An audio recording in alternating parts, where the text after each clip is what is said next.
Becky here from the Beccasphere, and welcome back to my channel.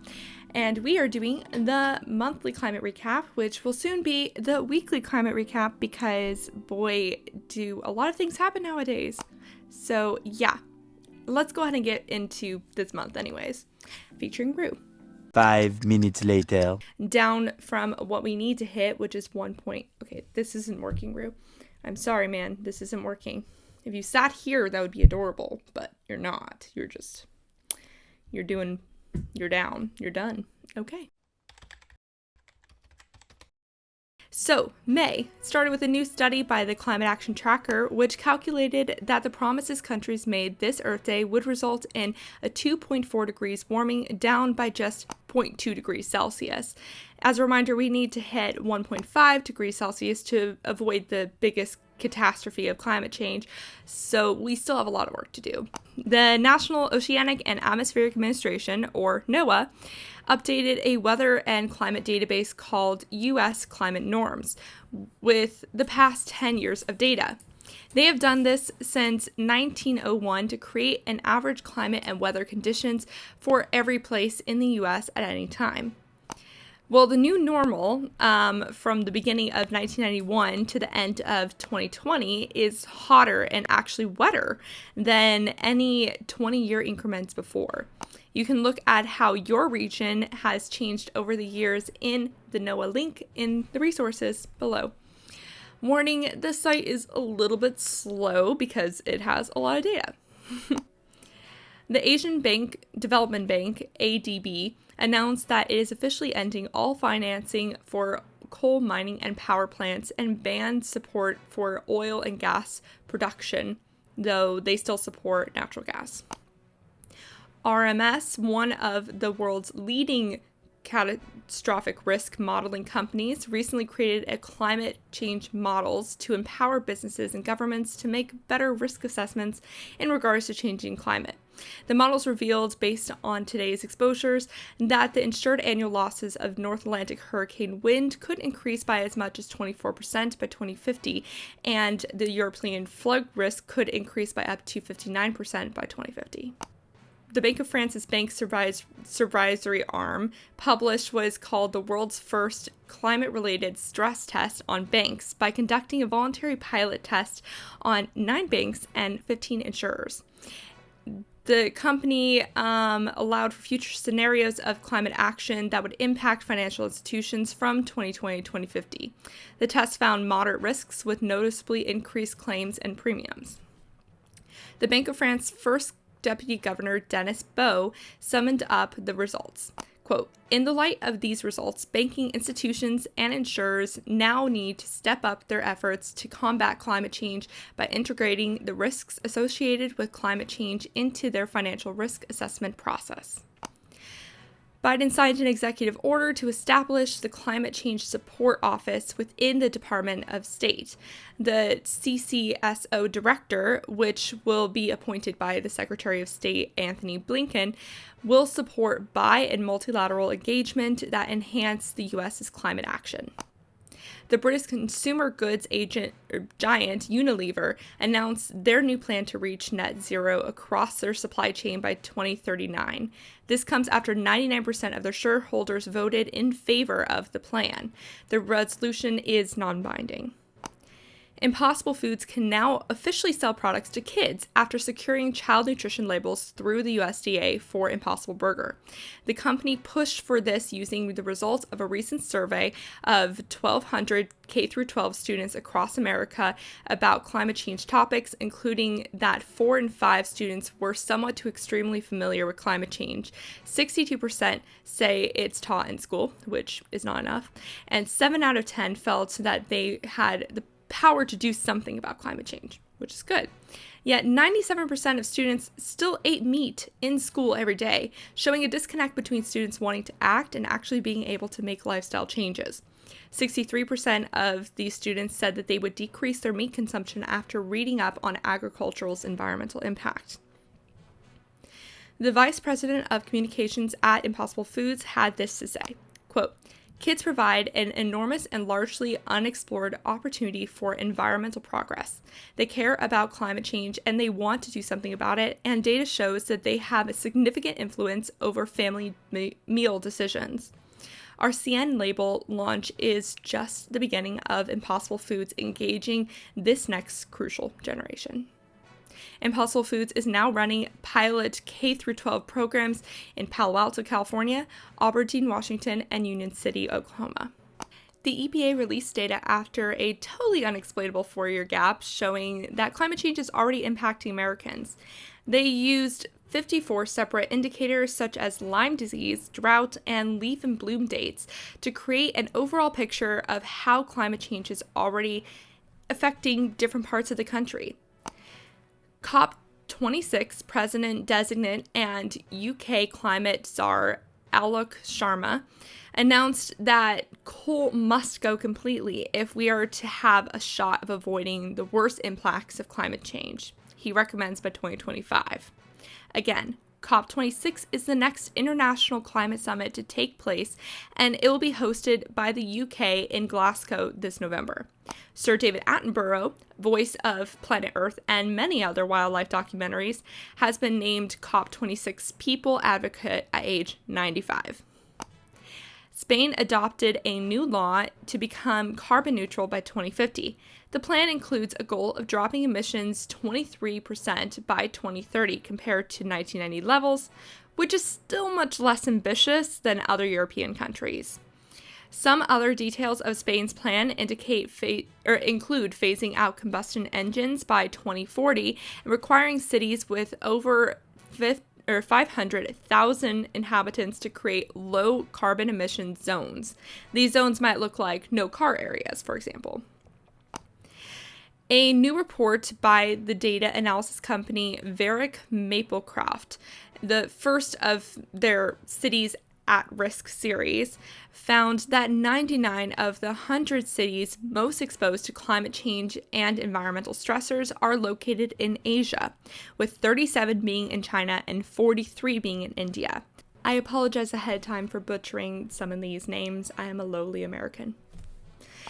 Jakarta, Indonesia, Delhi, India, Chennai, India, Surabaya, Indonesia, Shengerth, India, Agra, India, Meerut, India, Bandung, Indonesia, Aligarh, India, and Kanpur, India. They found that Jakarta is the top at-risk city in the world due to its poor air pollution, dwindling water supplies, extreme heat stress, natural hazards, and overall vulnerability of climate change. So they're in big trouble.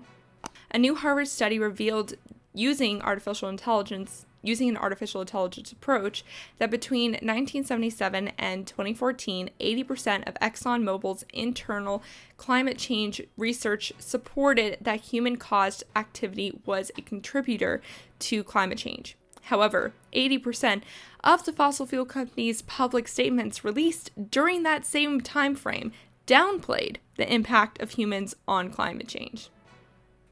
The paper is found in the research section of the description below. One of the authors is Naomi Orkes, who wrote the book Merchants of Doubt back in 2014, which lays out how fossil fuel companies sowed doubt about humans' role in climate change in the US for decades. British Prime Minister Boris Johnson said G7 leaders should invest $10 trillion to usher in a clean energy-driven COVID recovery. This is ahead of the G7 summit set June 11th through 13th. The G7 countries are the wealthiest countries in the West. Later in May, the G7 leaders agreed to conserve 30% of land for wildlife. A new online video game called Survive the Century launched earlier last month. It's set in 2050 and leads its players through different situations that will have been made worse by climate change. The game was created as a collaboration between scientists, economists, and writers from around the world, all brought together by the research group National Socio-Environmental Synthesis Center. Author and game creator Samantha Beckes-Blisser had this to say, quote, This is a game for everybody, but particularly for climate nihilistic Gen Zs who know about climate change and feel hopeless and frustrated at the inaction they are seeing. We want to engage them in a sense of hopefulness that the future is long and there's a lot of choices ahead of us. Someone try it out. Let me know what you think. I'm really curious. I'm not much of a gamer, but someone is. I know they are. New research suggests that some of the world's oldest cave paintings located in Indonesia are disintegrating at an accelerating rate due to weathering from weather patterns which are becoming more extreme. It's a bit more complicated than that, but there's a link below if you want to learn more. A different study found that climate change threatens a third of global food production.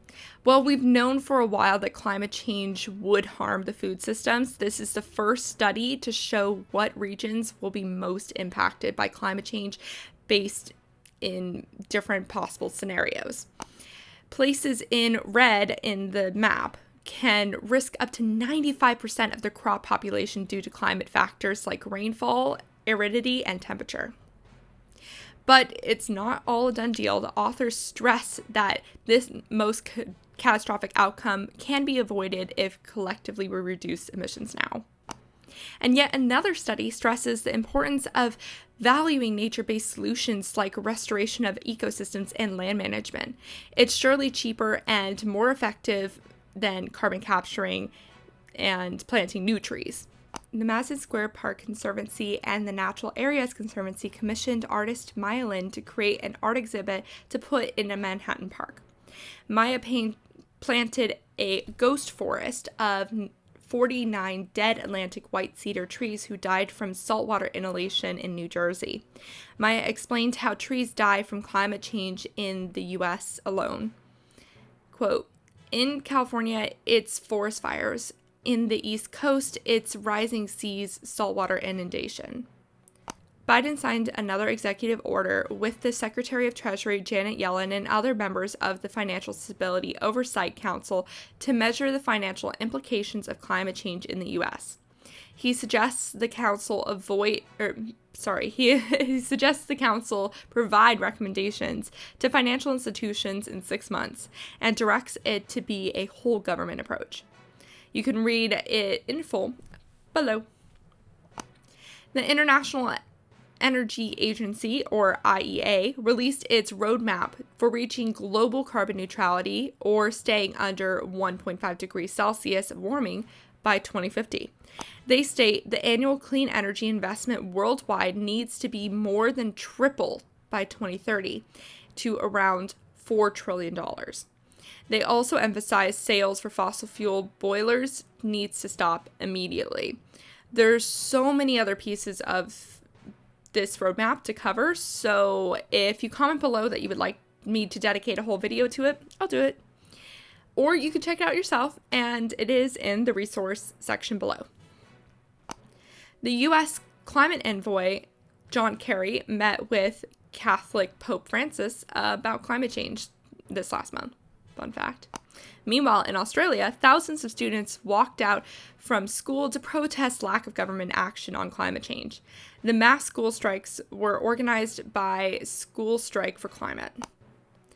New York is creating flood walls, floodgates, and local barriers along the East River and will also raise up the whole park and plant 1,000 trees near the river to avoid future flooding. The whole project is called the East Side Coastal Resiliency Project, and it should be done by 2025. A study found that climate change added $8 billion of damage to Hurricane Sandy, which hit the U.S. East Coast in 2012. $8 billion. Whew. Okay, we are finally to week 4, which starts with the small activist hedge fund called Engine Number 1, winning 2 seats on ExxonMobil's 12-seat board of directors. The fund argued that Exxon was making bad investments and was underprepared to survive a world that shunned fossil fuels. This argument swayed enough shareholders to join Engine Number 1's mission, resulting in them winning at least 2 seats on the board. A third one is still being counted. Within the span of literally a day or two, the Dutch court ordered Royal Dutch Shell to increase their climate commitment to Paris Agreement levels, pushing them into a corner to promise 45% drop in emissions by 2030.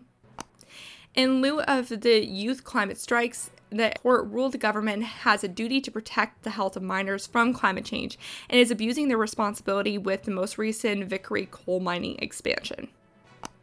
A new project, Ocean Shot, led by marine scientist Deborah Brosnan, was introduced at a recent Global Citizens Forum.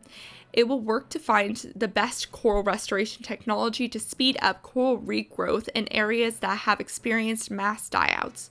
Over the past decade, experts have grown a list of coral more resilient to warmer waters. NASA announced it's launching an Earth Systems Observatory to help address and mitigate climate change. The project would include launching several satellite missions with the goal of collecting data and 3D imagery for climate analysis purposes.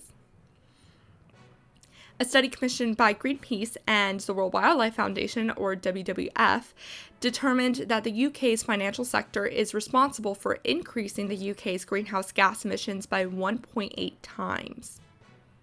Needless to say, British financial people were a little surprised. Meanwhile, the United Nations Education, Science, and Culture Organization, or UNESCO, called for environmental studies to be standard teaching in all countries by 2025. The 27 EU leaders met in Brussels to discuss emission reductions after promising a 55% reduction by 2030 from 1990 levels. The meeting did not yield any main results. The Farm Journal Foundation released a report showing how U.S. farmers could fight climate change and even help the agricultural industry as a whole become a carbon sink, aka take carbon out of the atmosphere more than it puts out. A new report came out looking at how climate change impacts mental health. It showed that there is a clear correlation between increased temperatures and an increased rate of suicide, as well as an increase in extreme weather events. The study also found that those who already suffer from mental health are more vulnerable to the effects of climate change. This is particularly true in young people. A study out of University of Liverpool found that human males are not the only ones that have their fertility harmed via climate change. Fruit flies also do. And this is what the scientists say why it matters. Quote, "Our work emphasizes that temperature-driven fertility loss may be a major threat to biodiversity during climate change. We already had reports of fertility losses at high temperatures in everything from pigs to ostriches to fish, flowers, bees, and even humans. Unfortunately, our research suggests that they are not isolated cases, and perhaps half of all species will be vulnerable to thermal infertility. We now urgently need to understand the range of organisms likely to suffer thermal fertility losses in nature and the traits that predict vulnerability. We must understand the underlying genetics and physiology so we can predict which organisms are vulnerable and perhaps produce breeds of livestock more robust for these challenges."